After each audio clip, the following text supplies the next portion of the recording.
Okay, so the next movement that I'm going to go through is a key movement for the lower back that you're wanting to try and avoid as often as you can. And what that movement is a combined bend forward and twist or rotation to either side of the body. Now, the reason that you're wanting to try and avoid that is when you bend forward, the lumbar spine, so the lower back, is placed under an increased strain.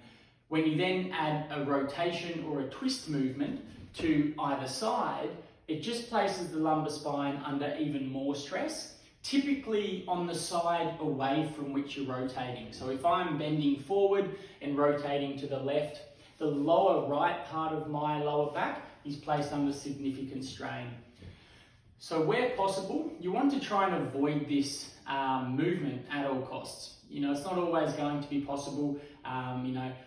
I do these movements every day. Autopilot sometimes kicks in, but when you can, you need to really try and eliminate it from your daily activities. And as a last resort, if you remember that curve that we were talking about, if you're experiencing any discomfort or any pain, it's really crucial on those days, if we're talking about the lower back or the hips here, that you really try to avoid this posture as much as possible.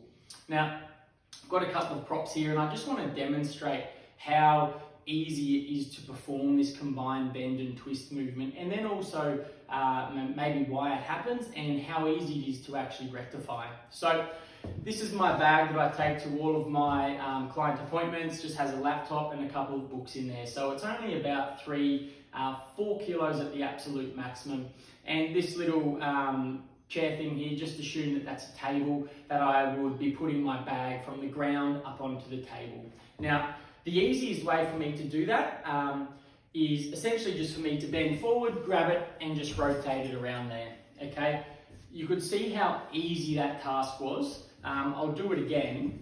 So my bag is a little bit behind the couch, and I'm a little bit behind the bag. So I'm coming forward and I'm rotating around. I'm doing that exact bend forward and rotation movement. The reason that it happens is because, like I've said many times, we often act on autopilot. So this is an instance where you just need to be conscious of this and try to prevent the autopilot mode from operating essentially. And it's really easy to do. So if I was to just try and eliminate that autopilot from this task and avoid that combined bend forward and twist movement, what I would essentially need to do is to just think about the task that I'm about to perform. Okay, I'm going to put my bag up onto that bench. There's going to be a twist movement. So I can break that task down. Instead of just doing it in one swinging movement, which is the bend forward and twist movement, I could break it down. So I could quite literally pick it up, turn, and keep it front on. That might have looked really robotic, but I slowed that down on purpose to demonstrate the task. If we do that in real time, we're probably talking about 0.1 to 0.2 seconds slower than if I did it on autopilot, but so much safer for the body. So what it would look like in real time, just going up to it, picking it up and turning it around like so.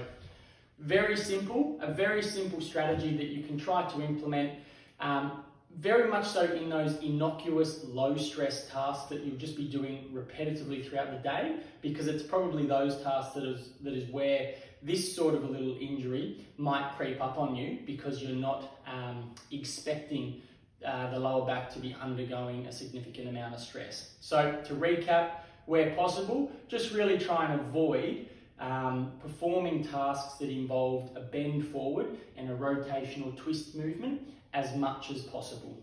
Doesn't mean that you physically can't do it, but just where possible, try to eliminate them.